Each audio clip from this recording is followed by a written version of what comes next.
Sheekha namni cuftinuu hoggaa jawaa godhaniif akkanuma nama dheeysa. Akkanuma nama dheeysa amma isiin amma ayaanni suni hanga tokko keessaa yaasee jira. Waa takka keessan jiran jechuun makkanna waan nama dheeysituuf kana amma dawaan ni jirti. Assalaamu alaikum wa rahmatullahi wa barakaatu. Hordoftoonni keenya bakka jirtanitti salaamtaan teenya tan qalbii irraa burqitee bakka jirtanitti gaaraaf laga qaxxaamurtee isin haa geessu isiniin jecha. Maal qabatee dhufe taa'uun jechuun keessan hin oolamtu. Wanni inni qabadhee dhufe amma dura dasii sheekatti fiduufiin deemaa ji'eetiin fiidiyoo takka isiniif maree ture. Ammaan tana kun akkasitti dasii sheekatti fideetiin sheekni akkasitti quraanaas itti qaree dawaallee nuuf itti godhee dawaa inni hoggaasan nuuf itti godhe booda ammallee nuuf kannee dawaa nu bira jira jechuudha. Dasiin ammaan tana wayyooyte inni quraanatti nu qaraanan wayyooyte jirti. Saniifuu alhamdulillah rabbiin tokkichi ni fayyisaa bakka jirtanirraa du'aa itti nuuf godha isiniin jecha. Tanuma keessallee gola aartii Oromootis rabbi nu haa baasu. Harka diinaa harka rabbi nu haa baasu. Akkasi kannaadhaa fi qillee warra biheellee rabbiin milkeeysee milkiidhaan warra isa fuudhee mana galchu rabbi haa taasisu. Tanaafuu du'aa'ii nuuf godhaa isiniin jaa. Mee sheekha keenya hordoftoota salaamtaa gaafadhu. Assalaamu alaikum wa rahmatullahi wa barakaatuh. Akkam nagaa fayyaa jirtu hordoftoonni amantii musliimaatii fi amantii kiristaanaa hundiruu warri addunyaa irra jirtan cuftinuu nageenya keenya isin bira isin haa ga'u isiniin jecha. Kunoo alhamdulillahi kanatti kunoo gaa dasii dawaa itti goonee jira rabbi wajjin ni fayyiti. Dawaan isiitis kunoo taanis quraana ayata quraana rabbi itti qaraanee jirra. Ammallee dawaa isiin tatti ulanii fi taqaamaan dibanii fi tafunyaanillee buusan finneetiif jirra. Inshaallah tafeetee namni xiqqoo sammuun tuqomte cuftinuu dawaa tana bira na qotti jee hiyyaa du'echuu rabbi wajjin. Inshaallah ta'ala ni fayyiti isinis uummanni Oromoo hundinuu bakka jirtanii du'aa'ii godhaa fi isiniin jaa. Bakka silaa itti dawaa goonee ibsanitti inni isheenillee nurra qareetti fiidiyoo isiniif marrajeetillee yaadee ture. Laakiin ammoo fiidiyoo san maruudhaaf haalli yeroo sanii naaf hin mijjenne. Silaa fiidiyoo mareetiin akka isin gartanii namuutu daawwattanii isin garsiisa jeetiin ka'e yeroo san keessa mashquula naaf hin mijjooyne. Takkanaati hoggaa san keessa namaa hedduu namni na bira hin jiru. Biyya tana keessa namni guutuunuu dalagataa fiiga.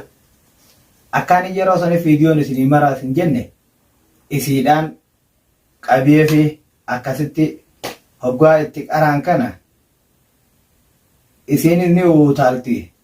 San keessa quraan hoggaa itti qaraan san jinniin keessaa horiitiimi. Saniif humna namaa meeqaa qabdi yeroo sanitti isiidhaan qabee taa'uun jira. Fiidiyuma sanuu maruu hin yaadanne. Yaa rabbii kiyya isuma tana naaf fayyiftaa'ee malee yoo rabbii isuma tana naaf fayyise jee fiidiyoollee yaadanne takkanaatiin baane hordoftoonni kiyya.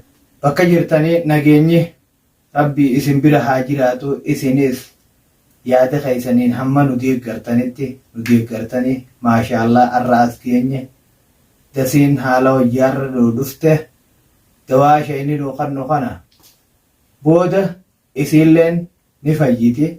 Ammaan tanaa'uu ol kaatee nu hojjitees. Ammoo fuulaan waan nama dheessituuf kana rabbuma tokkichaa beeka gaallaa waan kanaaf akkana nama dheessiti. Sheekha namni cuftinuu hoggaa jawaa godhaniif akkanuma nama dheessa. Akkanuma nama dheessa amma isiin amma ayaanni suni hanga tokko keessaa yaasee jira. Waa takka keessan jiran jechuun makkanna waan nama dheessituuf kana amma dawaan ni jirti. Akkasitti amma isiin ayata quraanaa kanatti qaraanee jirra. Ayata quraanaa kanaan akkanatti eega rabbi wayyaa nu barsiise. Kana booda inshaallah akka fuudhaan nama dhiistu kan ammaas dawaa jira. Rabbiin akkuma ayata ruqyaa kana dawaa godhetti muka magarsee kana cufaa'u muknummaan dawaan ta'e hin jiru. Mukni rabbiin biqilche kun cuftinuu dawaadha. Muknummaan addunyaarra jiru kun cufti muknummaan dawaan ta'e tokko hin jiru. Rabbiin bilaashin magarsine jechuudha.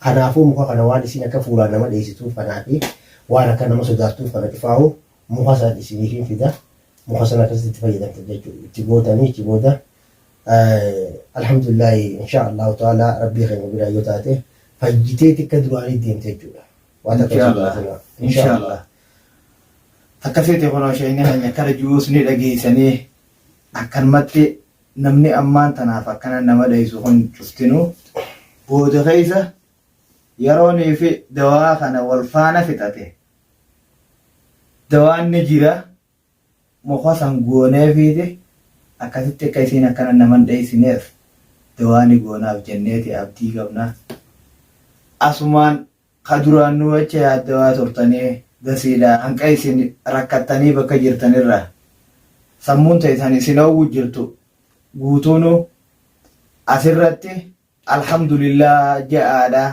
fakkaata akka gasiillee rabbiin tokkichi haa fayyisuu jettanii du'aa itti godhu qabna irraan tana alhamdulillah gammachuu teenya gammachuun teenya gammachuu ta'isanii gammachuun teenya gammachuun ta'isanii gammachuu teenya walumaan qooddannaan baane akkasumatti hajiru guutuu haa addunyaarra jiru rabbiin fayyaa haa kennuuf gaafa deemus addunyaarra akhiratti gaafa deemullee akkasi kalaama gaarii afaan rabbii kalaama gaarii rabbii afaan haa kaa'u kalaama laa ilaaha illallah sanii warra addunyaarraa galallee rabbi nu haa taasisu isinis bakka jirtanitti rabbi fayyaa isinitti haa ta'u haa biyya keessa yeroos haala jireenya biyyaatiif rabbi isiniif haa mijjeessu haa biyya ambaa keessa baatanii jirtaniis waan isin baataniif san warra yeroo gabaabduu keessatti harkatee milkaa'ee gammachuudhaan haadhaa abbaa isaa bira galee rabbi isin haa taasisu jabaadhaa du'aayii nuuf itti gootanii nuu qeebalamte ammallee akkasuma du'aayii teessan nuuf godhaa du'aayiin tun gaachana waa meeqaatii namni du'aayin bira jirtu hadhaan rabbii takka balaa meeqa tasitti addeemtu sirraa deebifti du'aayin tun bakka sadii qeebalamti jeeshayni keenya bakka sadeen san takkaas balaa addeemtu meeshee akkam jaansa dhuga du'aayin ati godhattu tun takka rabbiin sirraan dhiisu du'aa ati godhattu tun bakka sadii si gooda takka addunyuma tanarra sii ta'a talammadaati hamtuu ganama boruu si dhuftu takkaa'uu ta halkan idanaa si dhuftu kun hin beektu jechuudha hamtuu tanaan sirraa deebise jechuudha du'aa itti kadhatte tana ta sadaffaadhaa akhiraaf si haa jechuudha cinqii gaafa akhiraa san sinqiidhaaf jechuudha si haa sinqii san jechi si haa jechuudha gaafa akhiraa san du'aa itti tan akka sinqii dhayitee achii fudhatte jechuudha du'aa itti tun bakka takka sii buuti du'aa'umatti kadhattoon irraa rabbiin takka lafatti sin dhiisu.